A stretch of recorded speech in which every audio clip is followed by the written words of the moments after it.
Ever felt completely overwhelmed, scrolling through hundreds of research articles, not knowing which ones are reliable and which ones are just fluff? Well, what if I told you there is a scientific, trusted way to find the most relevant and accurate studies, just like a researcher in a lab coat? Hi everyone, I'm Kiran and welcome back to the Literature Review series. In today's episode, we are talking about one of the most powerful types of literature review, the systematic literature review or SLR. And trust me, once you understand this, you will never approach research the same way again. Before we dive in, I have a little surprise for you. I have created 2 free downloadable practice sheets, one for narrative review and one for systematic review, to help you actually apply what you are learning. They are designed for hands-on use, easy to follow, and only available for 1 week. So make sure you grab yours while they are up. You will find the link in the video description below. Now let's get started with today's episode, Systematic Literature Review. Today's video is divided into 4 parts: meaning of SLR, its purpose, how to conduct SLR, and how to write. A systematic literature review or SLR is a method that uses a clearly defined process to search, select, and evaluate studies on a specific research question. Research question is very important here. Unlike a narrative review where you describe the story, a systematic review is more like conducting a mini research project.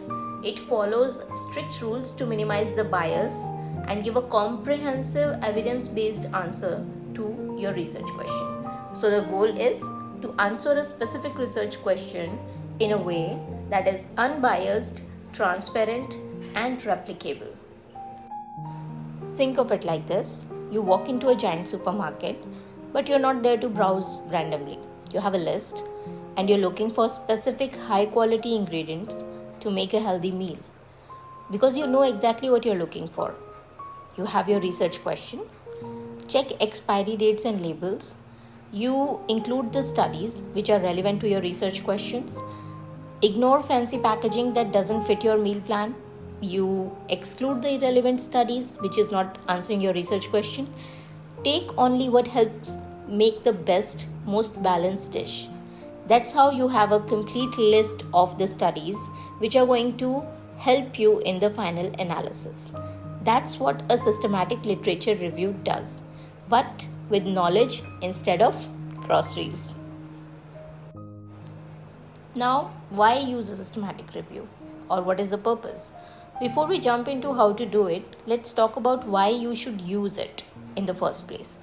A systematic literature review is not just about reading articles, it's about answering a focused research question by collecting and analyzing the best available evidence using a planned step-by-step method.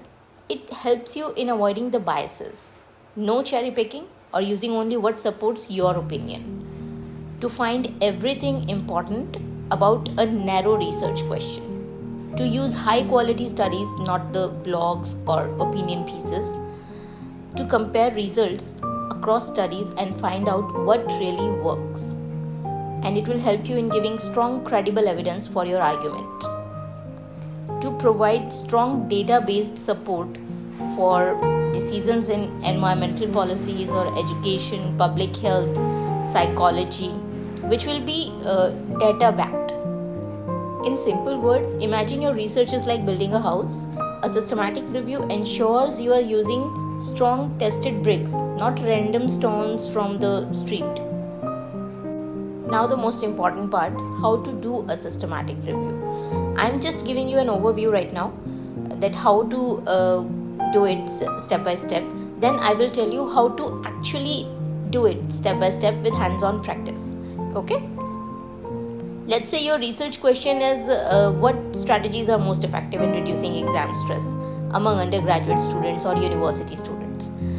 Instead of casually reading 10 random articles, you would search the databases, Elsewhere, Google Scholar, or PubMed. Search databases using precise terms. Then you will include only studies on undergraduate students, or you are studying the university students, then You will find out the articles on university students from specific date 2013 to 2024 that measure stress. Exclude articles that only discuss primary school kids or general mental health. Compare what different interventions like meditation, journaling, or peer support actually achieved. Then you document everything so someone else can repeat your review and reach the same conclusion. That's how we do the systematic literature review. Okay?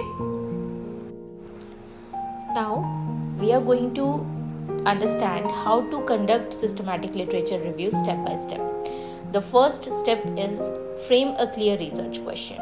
We took the example earlier about the university students. What do they do to reduce their exam stress? We are taking it. We are going to use the tool PICO.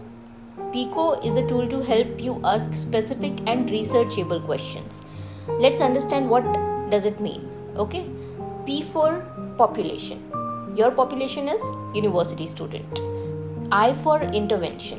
What are they doing? They are doing mindfulness meditation or journaling. C for comparison.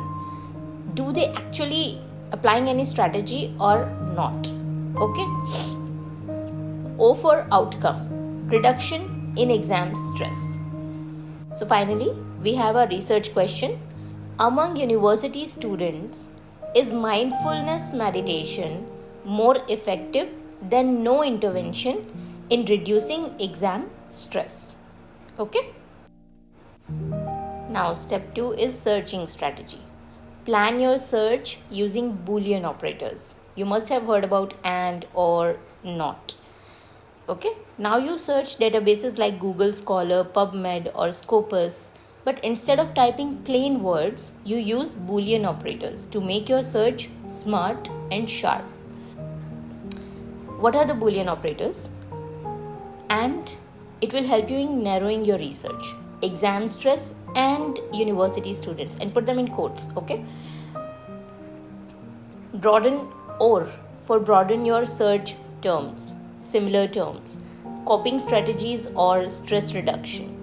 Not to exclude the unwanted results. Exam stress, not high scores. Okay? So I have given the search string below.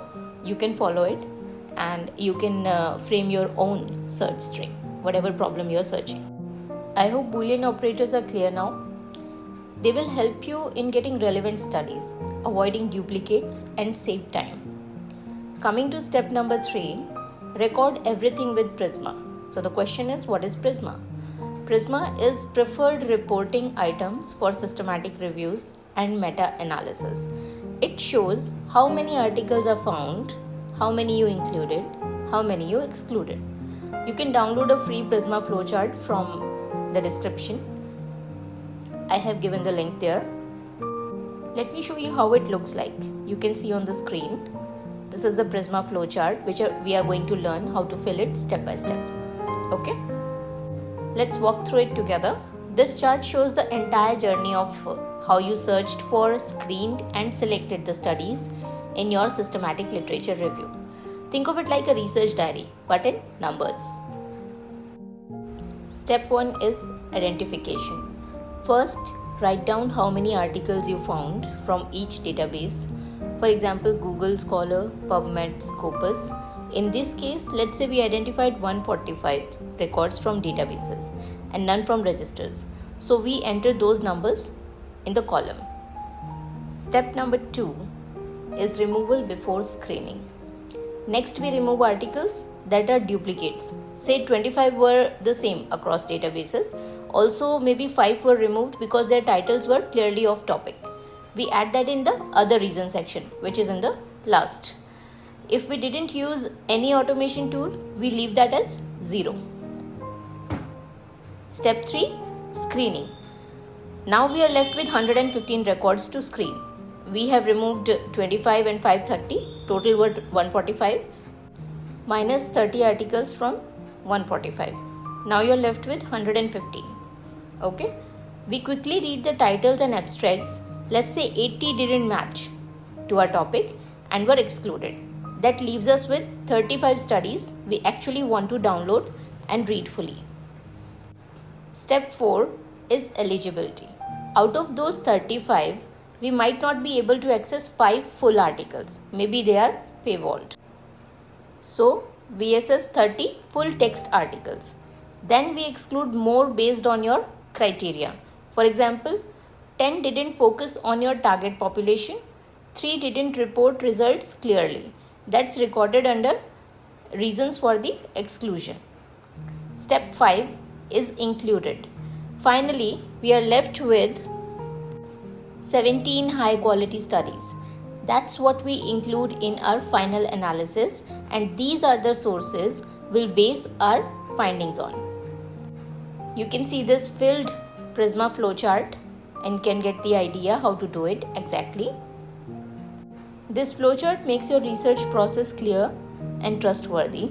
It tells your readers exactly how you got from hundreds of search results to the most relevant and reliable sources. This is especially important for thesis work, publishing, or peer review. Coming back to the step number 5 of how to conduct SLR. For each study, make a table and in the columns write title, author, year, sample size, intervention used, findings, and strength and limitations. This table will give you complete picture, okay, and help you in extracting the important data to do the analysis. You can use Excel or Google Sheets also for that.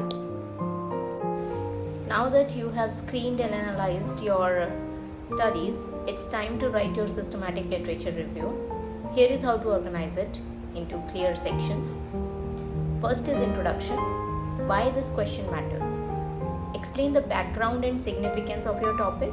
Mention the gap in the literature and clearly state your research question. For example, exam stress is a major challenge among university students, but existing literature shows mixed evidence about which interventions work best. This review examines the effectiveness of different stress reduction strategies using evidence from the last 10 years. Coming to method, now you have to describe your search strategy, your databases, keywords, Boolean operators, mention your inclusion and exclusion criteria, refer to your PRISMA flowchart as a visual summary. Results. What the studies say. Summarize key findings from the studies you included. Use a table or bullet points for clarity. Focus on patterns, agreements, or variations. For example, out of 17 studies, 10 found mindfulness to significantly reduce anxiety. 4 studies suggested peer support groups were effective, while 3 showed mixed results for journaling.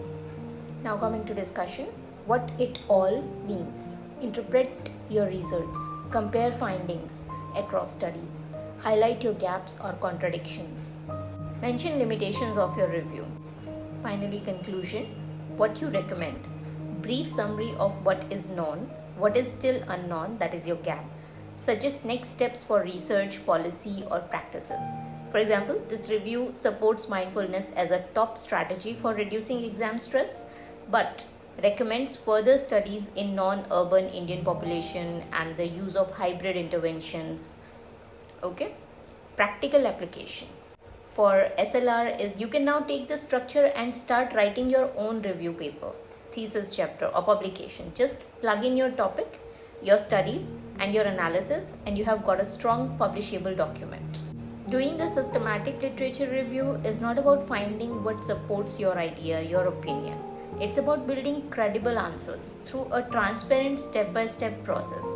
You become a detective, but with a checklist, a research notebook, and a mission. And that brings us to the end of episode 3, Systematic Literature Review. If you missed episode 2 on narrative reviews, just click the I button on the top or check the link in the description below. I have also created 2 downloadable worksheets to help you practice everything you have learned. Just register your email using the link below and they'll land in your inbox. This freebie is available for 1 week only, so don't wait.